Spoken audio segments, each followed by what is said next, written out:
Awesome, and now let everybody in.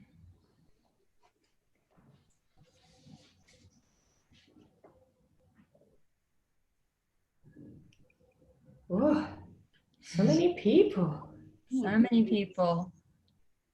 Hey everybody, just waiting for the last few people to be admitted from the waiting room.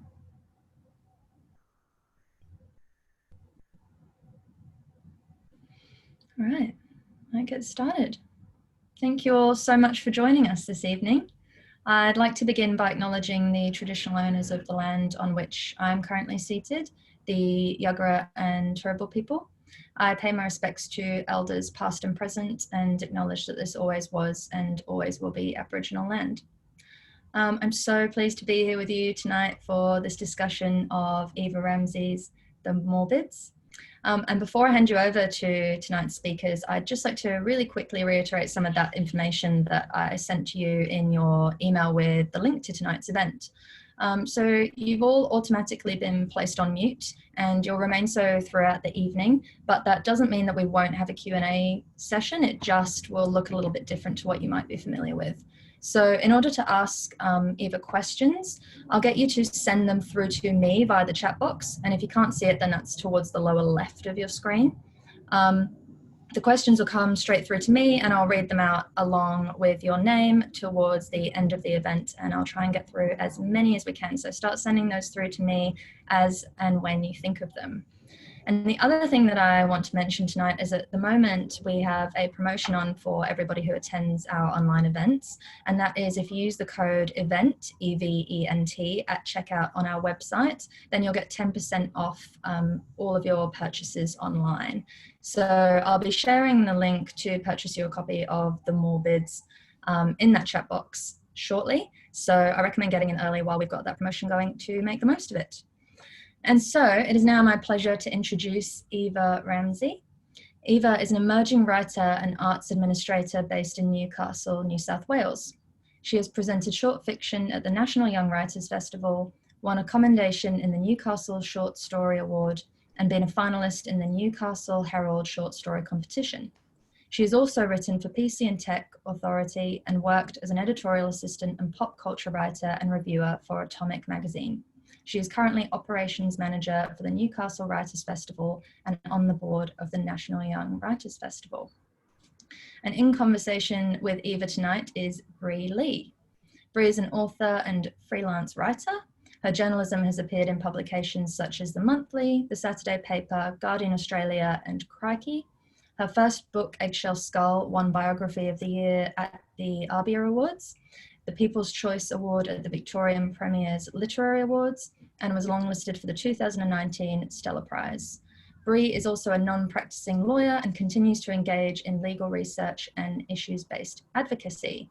And so, Ewa and Bri, it is now my absolute pleasure to hand over to you both for tonight's discussion of The Morbids. Hello, everybody. Thank you very much, Em. Thank you to Avid Reader. I would like to acknowledge that where I'm coming to you live from is my home in Sydney, which is on Gadigal land. And I also acknowledge that this always was and always will be Aboriginal land, that sovereignty was never ceded and that there's never been a treaty. And Ewa, good evening. Congratulations. Oh, thank you. Thanks, Bri. This is after hearing your bio, I'm even more intimidated than I was. No, so friendly. And I loved your book. You have emerged. I don't know why your bio said emerging. I was like, she has emerged. I was emerging. I would, just before we get started, like to acknowledge that I'm in Newcastle. So I'm coming to you from the land of the Awabakal and Worimi people. And I'd like to pay my respects to elders past, present and emerging, and also note that sovereignty was never ceded and this always was and always will be Aboriginal land. So, yeah. All right. I have a million questions for you, Ewa. I loved your book, but I have asked you that we start this evening with a reading because I think it would be perfect. So if you want to, I suppose, tell us what section you'll be reading and take it away. Awesome. I am going to start at the very beginning. I like to mix it up, but I am also really terrible at picking bits. So we're going to start off in the prologue and then move into the first chapter. Hopefully not too long, but do kind of yell at me if I'm getting boring. Okay. August, once. There was glitter in my hair. When I moved, it sparkled, fell onto my lap, my hands, stung. There was glitter and silence, so loud it hurt my ears, and a smell I knew but couldn't place, hot, rusty, sour. Hey, I said, are you okay? Nobody answered. I looked down, my neck hurt, and at the corner of my eye, I saw my hair, pink like fairy floss, full of glitter. Hey, I said again, still nobody answered. There was just silence and glitter, so much glitter, so bloody quiet. Tuesday, April. It's been 3 years, Donna finished in a shaky voice, and I still wake up every morning wondering if today's the day. Donna was new, under the fluorescent lights of a nondescript community room in Surrey Hills, above a health food co-op and across the corridor from a tax accountant. She looked beige. Her beige blonde hair hung over her chest, ends crunchy with frizz and bleach, and she wore a beige blue cardigan, skinny beige hands poking out the ends, fingers curled around each other in her lap, fading into her beige brown pants. Like all of us, Donna thought she was going to die.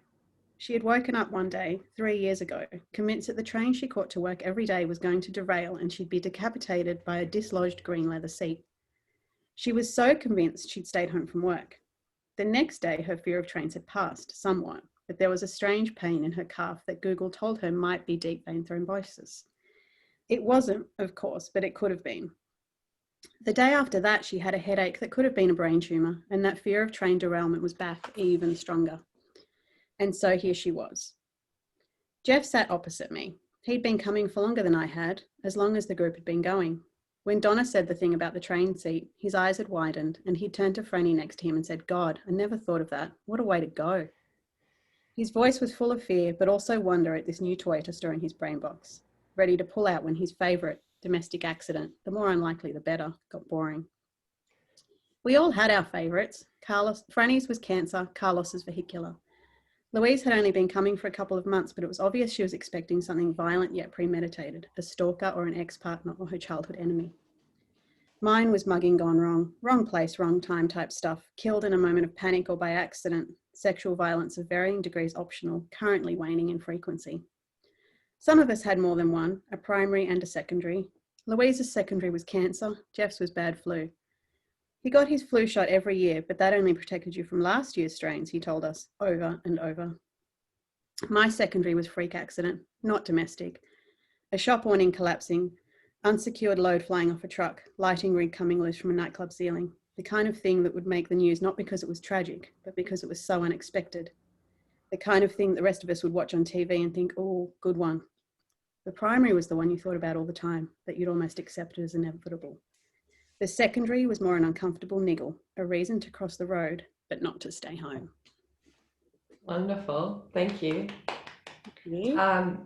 So the book begins with the first very short passage, August once, and then we move to Tuesday, April. Tell us about this narrative device. Tell us about these two different times that we go throughout the book.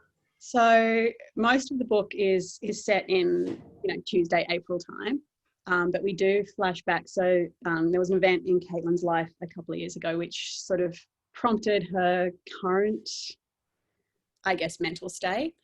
And what we're seeing during those August once moments is the events leading up to that and the event itself.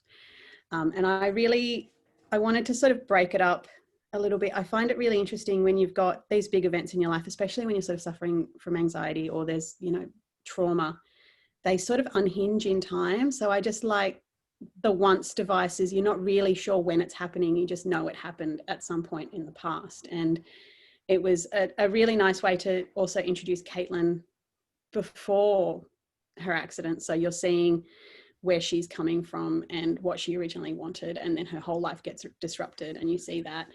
And then you're seeing where she is roughly 2 years later, and just the parallels and the way things are going. And yeah, I know it was one of the last things to sort of evolve in the structure of the book, and probably not explaining it very well, but. No, you are. But what do you mean it was one of the last things? I think it was always there.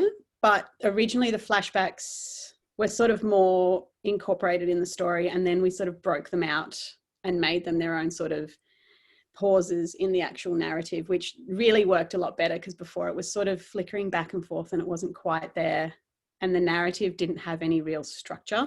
So what they did was gave it these definite breaks, almost like scene breaks or act breaks, that really started to give the whole book a sort of a beat, I guess, a rhythm. Yeah. Oh, jinx. And my favorite question, which I'm sure you've had to answer a million times, but I want to hear it again. Please introduce us to the Morbids. Morbids is the Morbids obviously is the name of the book. The Morbids is a support group for people with death anxiety.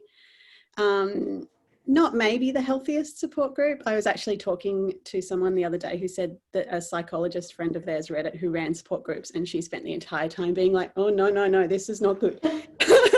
Yeah, but I spent the whole time going, oh, no, this is not good. It's some people come out and they're like, they're so charming. And it's like, they are, but it's obviously, they're these lovely people that all are convinced they're going to die in one way or another, and usually these very specific ways. And they really need more help that they're getting, but they come together once a week to try and discuss it, and to try and make sense of what they're going through. And also for Caitlin especially, who is the protagonist of the book, I guess it's an opportunity for her to feel normal. Like it's the one place that she can go and she can talk about how she's feeling, and nobody really sort of looks at her strangely or judges her. And it becomes this sort of security blanket for her, despite how unhealthy it is. And it's one of those weird systems. It started off in the book, was run by a psychiatrist, and then it was run by a psychologist, and then it sort of got palmed off to various mental health nurses, and none of them are probably equipped enough to deal with the people in the group. But it's that way that so often mental health services do get sort of shunted, and you end up not necessarily getting the help you need when you need it. You just sort of got to take what you can get. The feeling I had was that without supervision or guidance, they were just incidentally egging each other on. In this short passage you just read, when one of them hears the other one and goes, "Oh, good one." It's like they're all getting each other's ideas on how they might die and putting them in each other's pockets. Yeah, it's definitely not healthy. And I think there are so Jeff is sort of the unofficial leader, and at times during the book, he will even talk over the nurse who's running it, or give her a look to sort of be like, no, I'm in charge here, this is my group. And it's almost like, that very stereotypical sort of the older, you get the feeling that he's quite lonely, and he's using this as not a social group, but this is his thing that he feels like he has some control of, and he obviously needs more help. I think they all do, than what he can get, but he's sort of trying to form these bonds somehow. That it's really quite sad, I think. Yeah, it's sad as well, because Caitlin nobody in her entire life knows that she goes to the Morbids. And nobody in the Morbids knows anything about the rest of her life. It's like it's a completely non-overlapping Venn diagram. Yeah, I think she and I think she likes it like that. She's very much a person who likes to sort of keep those things separate, because she doesn't want the people in her life to know how much she's struggling, especially her best friend Lena, and then later on Tom, her sort of love interest. She really hides this from them. She doesn't like feeling vulnerable around those people. It's the same when she works in a restaurant. She doesn't want those people to know that she's struggling. And one of the things with Lena is obviously that Lena knows that Caitlin's having issues, maybe not the extent to which she is. And so Caitlin withdraws. And so this becomes her safe place where she can share how she's feeling. But even then, she doesn't share everything. She's quite selective about what she tells them, and isn't as open as some of them are. I think she's just very afraid of being vulnerable, which I think is true to my own experience. I mean, I've had anxiety my whole life, pretty much. I only was properly diagnosed with it about sort of 5-6 years ago. and everything fell into place. But before that, I'd always have this feeling like something is wrong, but not want to give voice to it, like not really want to admit it or explore it, just in case it was like this big bad thing. And I think Caitlin is a bit the same. You know, she's like, if I can just convince myself that everything is fine, it will be. And this is just her one outlet that she can, where she can actually be herself. And she's not very good at it, to be honest. But I think before you've actually sort of started seeking treatment, you're often not. I think it's a hard thing to grapple with. So. I want to talk a bit more about the plot in a sec, but what I want to ask you about while we've just sort of talking about the group, the Morbids, is dark humor, is black humor, because this is a book about a young woman, as much as a book can be about anything, you know, about a young woman who's struggling. She goes to visit this group where people have like a serious problem of it, you know, uncontrollable sort of invasive thoughts and anxieties. You know, she's alienating herself from her friends and her co-workers and her family. And yet it's very funny. And I wondered, I know humor and comedy can be difficult to talk about, but is there anything you can tell us about how you walk that line? Like, how do you make us laugh while we're hearing about people who are struggling so much? I don't know how I do it. I'm glad that I did, because that was definitely the intention. I think there is a tendency among people with anxiety, depression, most mental illnesses, I find, to find the humor in them to make it easier to cope. And so a lot of that sort of come out in when I was writing the book. And probably my favorite depictions of mental illness, which don't even tend to be books necessarily, but do tie in that humor a lot. So it's a way of talking about it and thinking about it that I've always sort of immersed myself in, I guess. You know, one of my favorite shows of all time, I don't know if you've ever seen it, is a show called You're the Worst, which is this anti-rom-com. It's on SBS On Demand. I highly recommend it to anybody. It's brilliant. And it is, the main character in that has got major mental, like she's depressed, and you don't find that out until quite far into it. And it's hilarious, and it's dealt with. It's, you know, it balances that, again, that dark and that light. And I think so many TV shows especially do it, movies do it, you know, it's that you're laughing until you're not laughing thing, I guess, sometimes. And so that it came quite naturally, I think, when I was writing. Finding the balance, I guess, was quite hard, because you don't want to make light of things, but you also need to keep that levity to stop it just getting too dark and too depressing. And, you know, you don't want people to stop reading because they're, you know, miserable on the floor, but, you know, it's hard. So that was probably the hardest bit, I think. Caitlin, I want to talk about Caitlin and Lena's relationship, because when we start the book, it's quite like awkward. We're not sure what's happened, but they certainly don't talk. You get the impression that Lena has tried reaching out to Caitlin a few times, and Caitlin's just shutting it down, but also feels bad about it. And then, not really spoiler alert, very gentle spoiler alert, but I want to talk about it, is that Caitlin and Lena had made big travel plans together. And then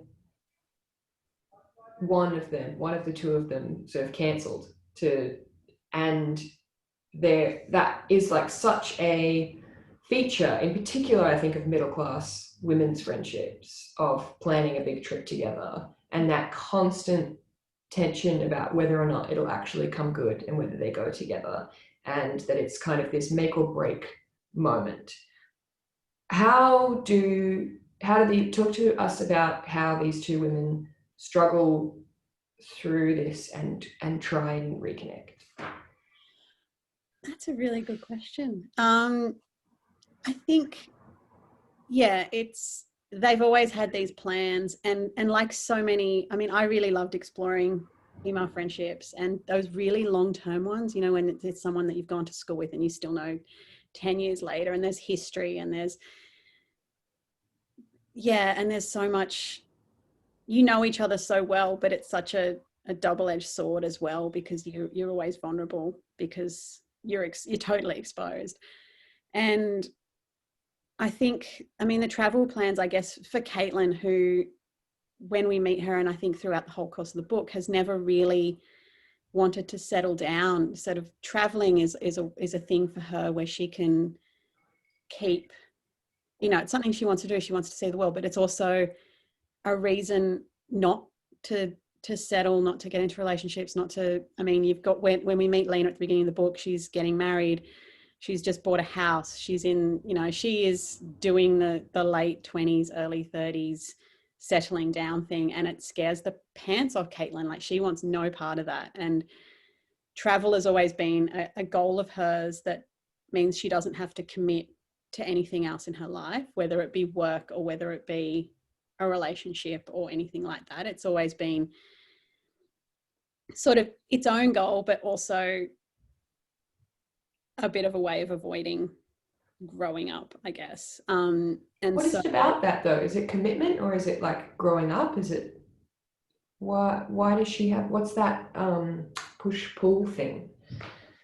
I think, I mean, she sort of articulates it at certain points as the happy ending. You know, it's that when you get, like, it's you get to the end of the rom-com and the couple rides off together in the sunset, then what happens? And I think she's scared of, you know, you get to a certain point in your life, and then what? You know, you buy a house, and then what? You have kids, and then what? You know, I felt it a lot, funnily, with having this book out. Like, it's been such a massive process, and then suddenly it's out in the world, and now you're like, and now what do I do? You know, so I guess it's committing, but it's also what happens after, which can be quite scary, because it's not something that I think almost really gets explored in fiction and in movies and things. We tend to get to an end point, which is the end of the story, but it's never the end of the story until, as Caitlin is aware, you die. So I think she can't see past that. And so she doesn't want to get there, because then I don't know. Now I'm off in a weird tangent. No, I interrupted you. My original question though was more about Caitlin and Lena and how they find their way, I suppose, back to each other. Yeah. So I think, I mean, what the important thing is that Caitlin has to actually start being honest with Lena, because she's been keeping a lot from her over the course of the book. You know, after she has her accident, she really retreats from Lena, because Lena is the only person that is aware that anything has happened. And Caitlin has really pulled away because of that. And I think what Caitlin has to do is accept, because when they were growing up, it was almost the opposite. So Lena was quite vulnerable. Lena had a lot of issues with her family, and Caitlin was the protector, and Caitlin still sees herself as the protector. So what Caitlin has to do for them to come back, I think, is accept that those roles have shifted, which can be quite difficult in those long-term relationships, because you do set yourself up in a way of like, I am the person that does this for this person. And when you don't, it can really sort of confuse your identity a little bit. So I think that's the big hurdle Caitlin has to overcome, is being like, well, Lena can look after me now. You know, Lena can help me. I don't have to be looking after her. And in that is accepting that Lena also doesn't need her as well. Which is, that's a huge shift though, because it was like, when it's always been the two of you and then someone gets married, there's like, it's like impossible for there not to be a scent of betrayal.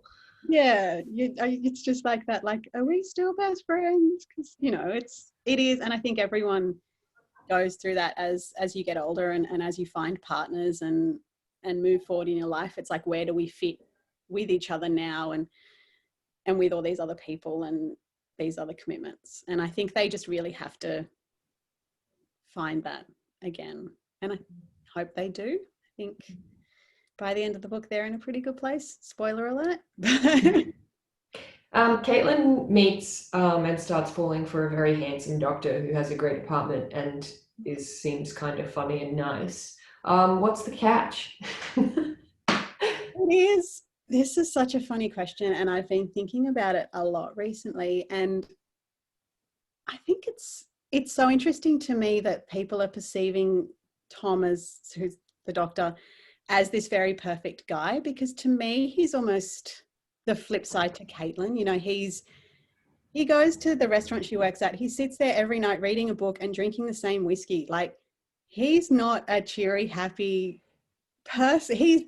He's like, at one point she makes a comment on it and he says it's less depressing than sitting at home and drinking whiskey and reading a book. You know, he's just gotten out of a long-term relationship. His father's just passed away. He's sort of re-examining his life, and he doesn't really know what he wants. And I think he's sort of just letting time go by when we meet him, and he's intrigued by Caitlin, and then they form this relationship, and that sort of clarifies for both of them what it is they want out of life. But it's, yeah, I find it really interesting when people are like, oh, he's too perfect. I'm like, he's not really. Like, and you know, in fact, one of the things about him is that he's kind of boring. Like, he's not a super exciting guy in a way. I guess it's before, like, Caitlin's past that we explore a little bit is like she dates these very successful, very unattainable guys, and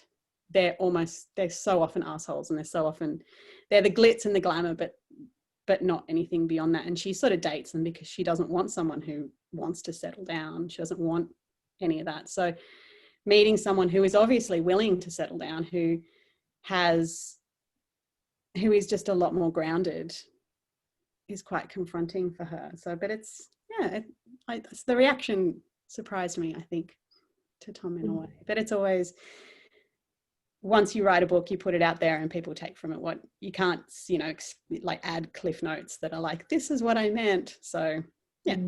You've been open about, like, as you mentioned earlier in this evening and pieces you've written online, that you've also struggled with anxiety. Can you, I know it's like a tricky question, but are there any particular facets to the book or even specific examples in the book that you had experience with? And what I'm also just curious about is, like, did you live in a cat piss house? Because that house was like uncannily specific. And then when I read about, you know, how obviously some of your experiences were translated into and came out in fiction, I was like, I wonder if the cat piss house was a real house. The cat piss house is an amalgamation of a few houses, one of which, the Beautiful. biggest Chef's kiss. the biggest one was one, we were actually flat hunting in Newtown, and we went into a place that was above a shop down sort of past the station as you head towards, I don't know, Tempe. And one of the girls that I was with, she literally walked in, took one look around and went, fuck, and walked out. And I explored for a second more, but it was disgusting. And it was, yeah, there was that exact thing. And then there are other parts of it. So, you know, the paint hanging off the ceiling in sheets there was another place I lived that had that. And they would literally just, you'd be asleep and they'd fall down and shatter on the floor. Just these. It was very creepy. But yeah, I lived in my share of dodgy inner west share houses. So I think it sort of drew on them. The other thing is I worked in hospitality for a while in my early 20s, and that was like, it was hugely formative for me. It wasn't, you know, it was sort of the first job that I got when I moved out of home. And it was definitely, as I was struggling a lot, probably looking back on my mental health, and it was my escape, you know, it was my safe place, and not always safe, because eventually these things bleed into other areas of your life, and other areas of your life bleed into that. And then, you know, I had, I think there's Caitlin who has, there's Dex, who is one of the chefs that she works with, who she's had a past relationship with, which has ended badly. You know, I made the mistake of dating co-workers, and it never went well. And so those, you know, it all becomes fraught. But that was definitely, there was always something about those busy nights in hospitality, those really hectic nights where you could just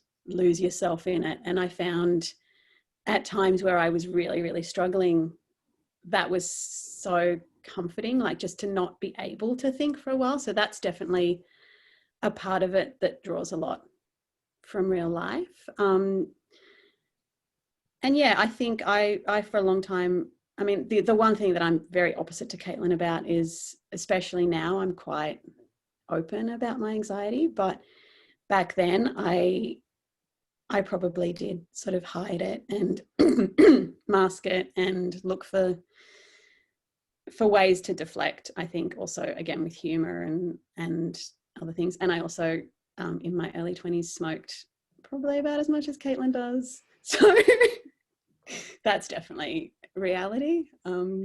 Yeah, it's fun writing that, actually. It's interesting to hear you talk about hospitality, because one of the questions I was really interested in how people, like the way other people talk to Caitlin about her job. Can you explain for people who haven't read the book, I suppose, like the job that Caitlin did have that seemed to make like her mum and like other people around her happy because it was a career and she was like on the right track. And then I want to talk about how people are just like constantly so dismissive about like hospitality. Yeah, that's something that I felt a lot when I was working in it. And I think it is partly because it is, for a lot of people, it is quite transient. It's what you do during uni. It's what you do before you get the other job. And I think the way her parents sort of, I think one of them at one point said, you know, when are you going to get a real job? And she's like, well, I have one. And it's quite dismissive. And I think we do tend to do that as a society, especially, I'm losing my train of thought, but yeah, we sort of look down on those sort of, I guess, low skill, or they're not low skill. Like, it's actually really hard to be a good waitress at a restaurant. Like, it's really hard. It's not for everybody at all, but we look down on it, I guess. And I think that's particularly fair. I think it's, I guess, because you don't need any training to get into it. People often go into it quite young. And people do often, most of the people I know, even who have sort of been lifers in hospitality, have not started out wanting to do that. It's just sort of been something they've fallen into, which never has the same level, I think, of respect as the jobs that you go to uni to do, or sort of work your way up a ladder, I guess, more traditionally. And I think just the hours as well. There is we have, aside from, I guess, when you sort of shift work with, you know, health and things like that, we still, I think, I remember people telling me that I didn't have a proper job because I would work like 5 p.m. to midnight. And I'm like, it's still a full day. It's just not the same as your full day. So yeah, I feel like that sort of experience that Caitlin has is quite sort of true to life. People just sort of, they think she's going through a phase, and she'll eventually get back to an office.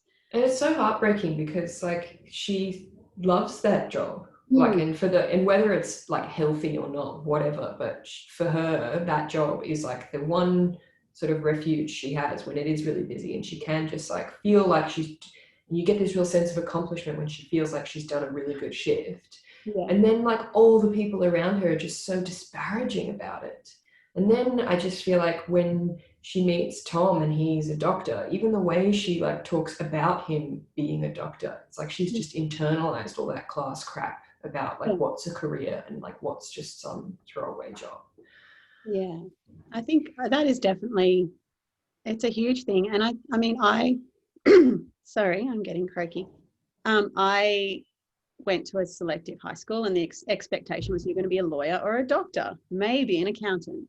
And I sort of, you know, I flitted around. I started like 3 or 4 uni degrees and I dropped out, and now I work in admin for a florist. That's my day job, and I'm 40, and I'm perfectly happy with that. You know, I do look at sort of career ladders, and I have other jobs that I do, obviously, but I think it was always drilled into me, like, you must advance up this career ladder and it looks like this. And so meeting people when I was working in hospitality who were like perfectly happy running a restaurant and working those antisocial hours and loved doing it was so eye-opening. And I think I really felt it too. And I mean, I ended up doing other things, but I still miss it. I think it's still just, there's something about hospitality that is, you know, once you've done it for a while, it gets in your blood, I think, in a way, you know. Yeah, people don't get it. And also they're like, oh, it's so antisocial. And like in my head, I'm like, the years I was a waitress were like my most social years. It's just that you have to only socialize with other hospo people.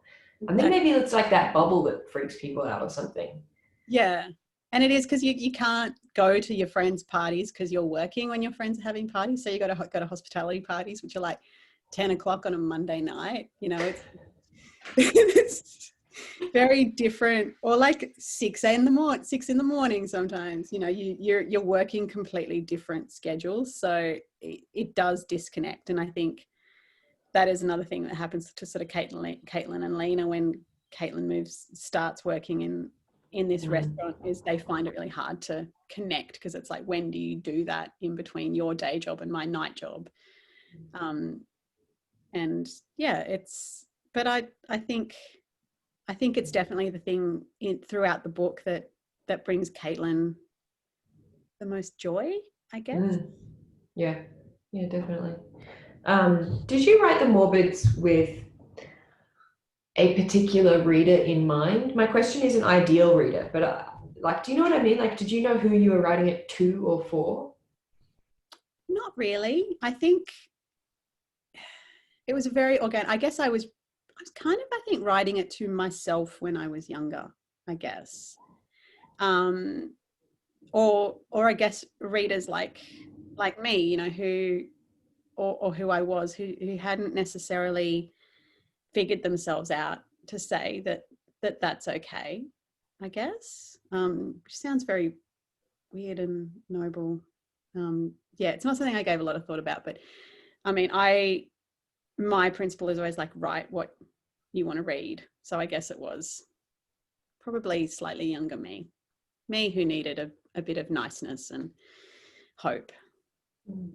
I feel like in the last 5 years in particular, maybe 10, the public conversation around anxiety has shifted a lot. Have you seen that happening? Is that something you think has happened as well? And I suppose somewhere along this timeline, you mentioned that when you finally got diagnosed, that was a watershed moment for you. Yeah, I think definitely it is a lot more acceptable now. Like, not acceptable, that's sort of the wrong word, but it is something that that we are a lot more aware of, and we do talk about a lot more. Whether it's necessarily in the best ways, I don't necessarily know. You know, we've got these movements like Are You Okay Day, but I don't think that necessarily sort of is what it should be. You know, there's all these conversations, but I think we still are maybe missing something about what it's actually like to have anxiety, I guess, that I hope this book captures in a way. And I think we have started to talk about it, but until quite recently, I think it was just this very monolithic thing. It's the same as depression, you know, it's this, if you're depressed, you can't get out of bed, and that's not necessarily true. You know, you can have depression, you can have anxiety and be living this completely normal life, and functioning at a really high level, and still having to deal with that. And I think we're sort of only now, I think, starting to realize that these things are not black and white. There's a lot of grays, and everyone experiences them differently. There's no one experience. But I think definitely people are so much more open now. I was having a conversation recently with someone who works for an organization, and she said that they were talking around Are You Okay Day about what percentage of people suffer from mental illnesses. And she was like, that's such a low, like, she's like, I don't know anyone who doesn't, you know. And it's this very, I think especially younger generations are just so great at expressing it and being open about it. And I think that is really great. You know, it's fantastic to see people actually just have honest conversations about it. And they didn't really so much when I was younger. So it's, yeah, I think definitely I wish they had.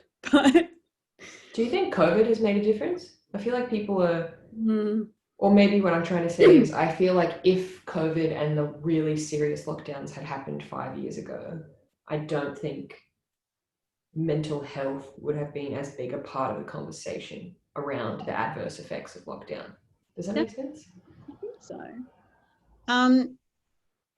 I mean, I think the internet has made a massive difference. It's just allowed people to connect in a way that they maybe couldn't before, and that leads to conversations, because you're obviously exposed to a lot more worldviews and people who have had experiences that are different to you, that in before we've sort of always online, we would just never have been exposed to. I mean, I like grew up very suburban, very sheltered, so you know, like it's hospitality opened my eyes, and then the internet has opened my eyes in this whole big way. And I think COVID now, if it had been 5 years ago, I don't think we would have had those same conversations, but that's partly because we probably wouldn't have had the same opportunities to connect, I guess. I don't know that it's necessarily about the openness around mental health, but I think, yeah, I don't know. It's an interesting question.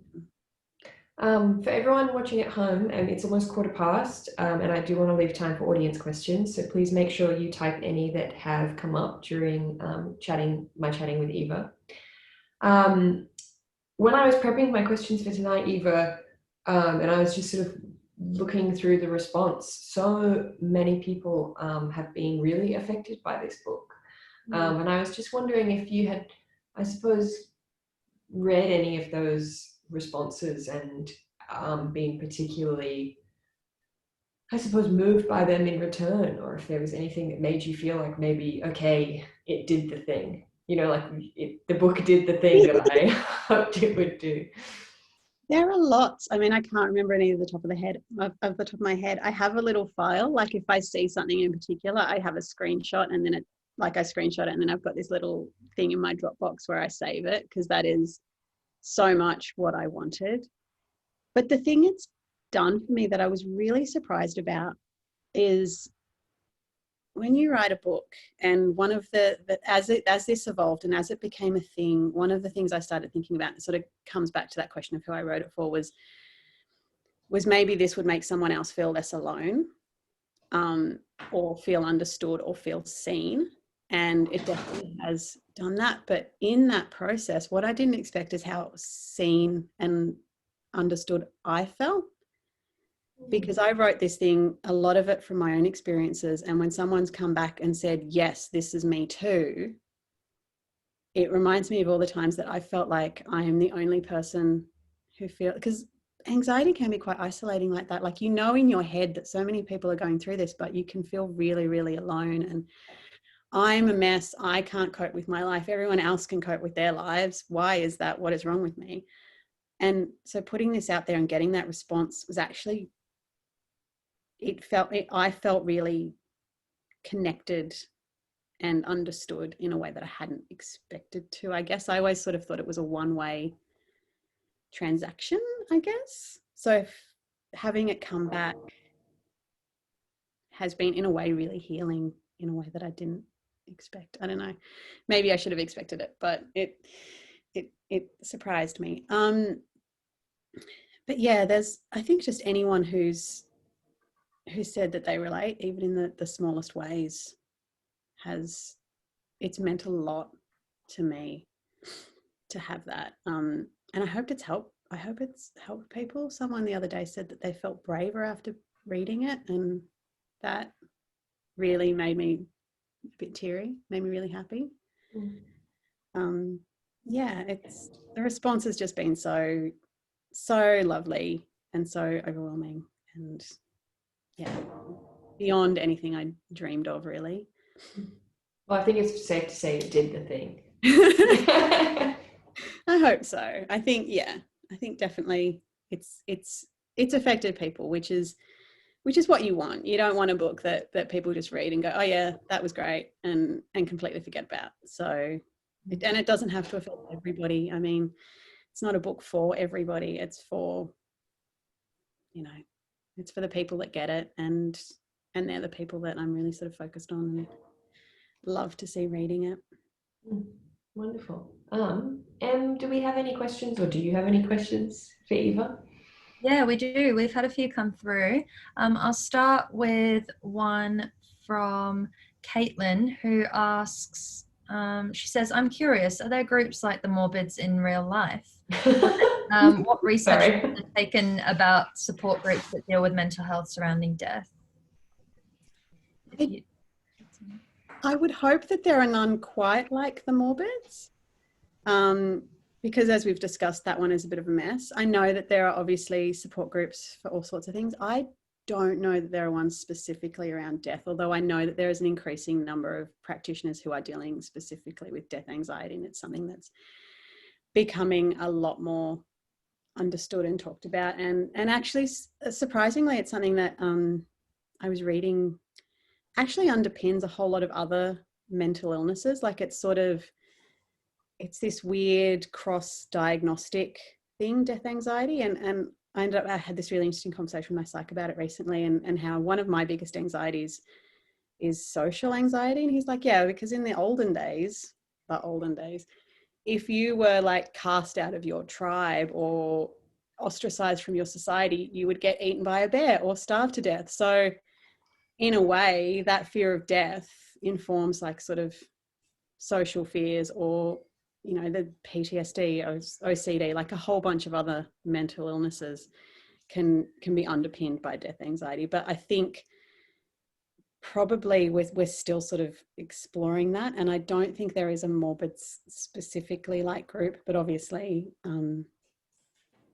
yeah, I couldn't find one in my research, so that is very much fictional, but possibly somewhere. Great, thank you. We've had another question from Olivia. It says, how did you balance writing these about the anxiety and thought spirals without worrying that you might alienate your reader?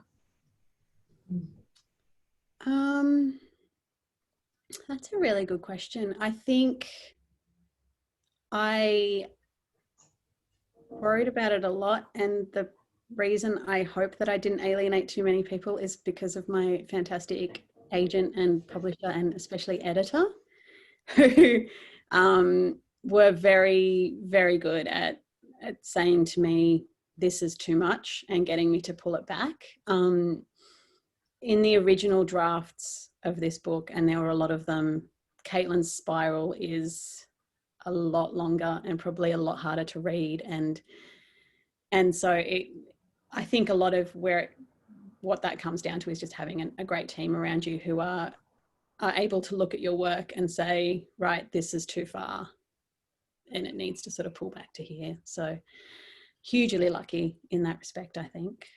I can't take the credit. If it was up to me, it'd be 40,000 more words of sadness.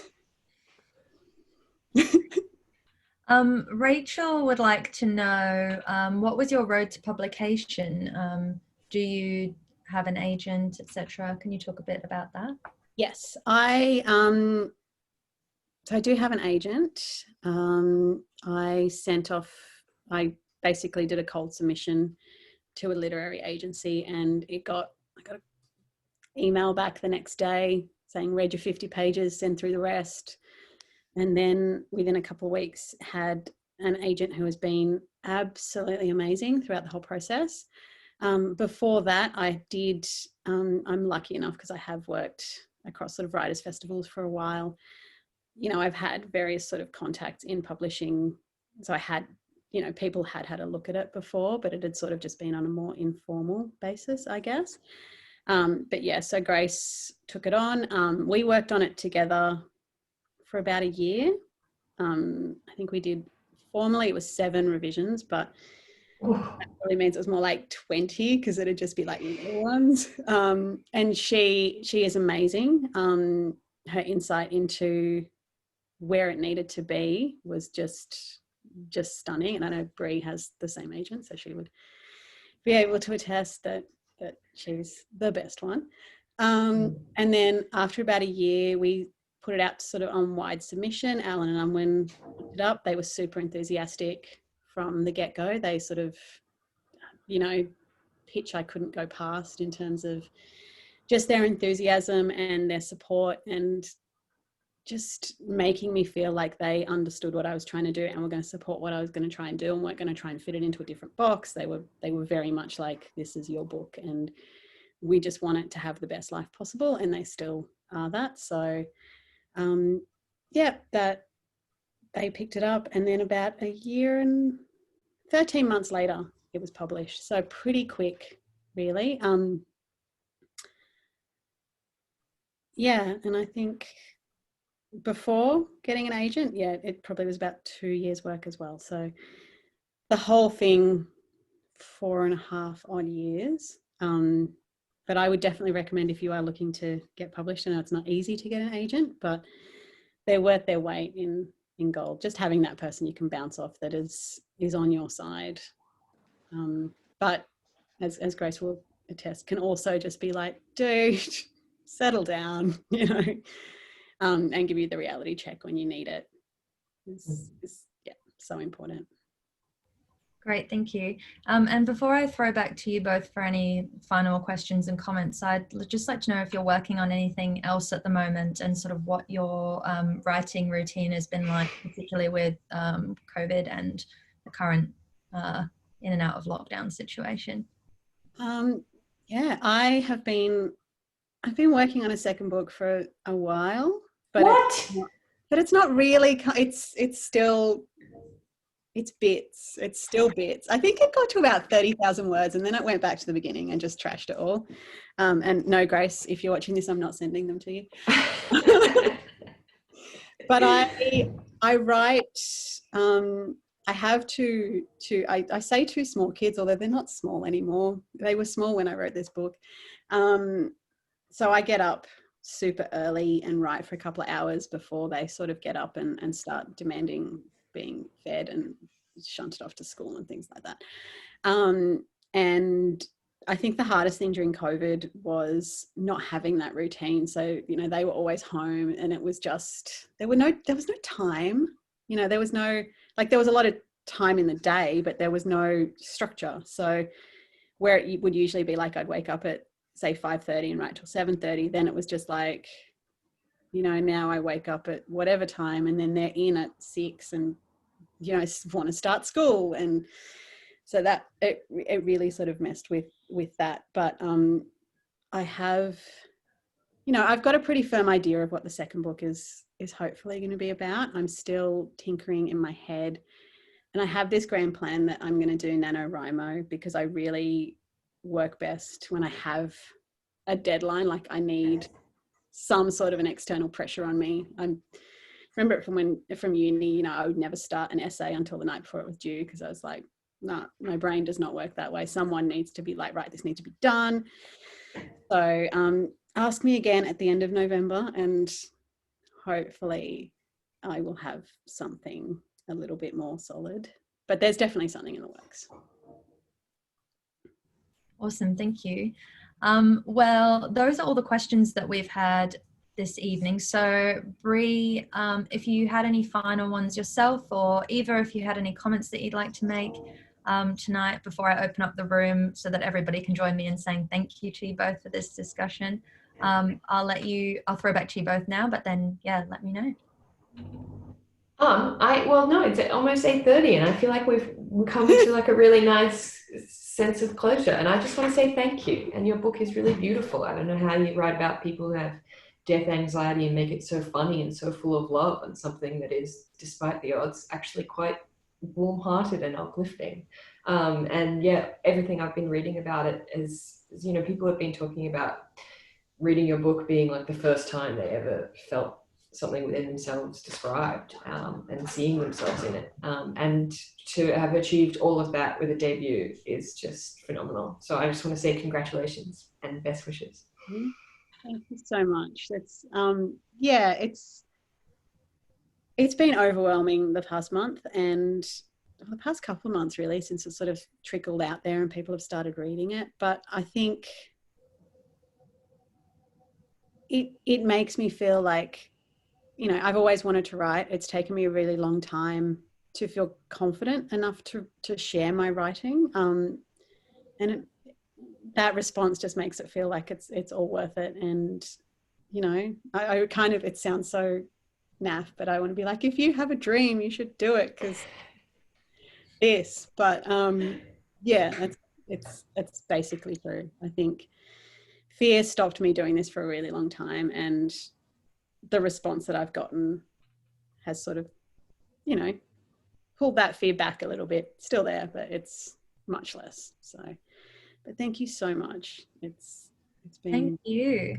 It's been wonderful. We've had several compliments coming through, and I've assured a couple of people that it is being recorded so that it can be shared around afterwards. So yeah, thank you so much, Eva, and thank you, Bri, as well, for such great questions. I've posted the link to purchase your own copy of the Morbids in the chat box a couple of times. You can find it there. Go ahead and grab it through us. Don't forget you can use that code EVENT at checkout. Yeah, there, and the giant version up there behind you, Eva. I love that so much. It's amazing. Yeah, thank you both so much. I'm going to take everybody off of mute now so that they can join me. All right, you should all be off mute.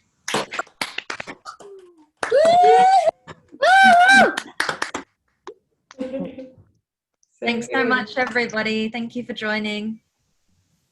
Have a lovely rest of the night.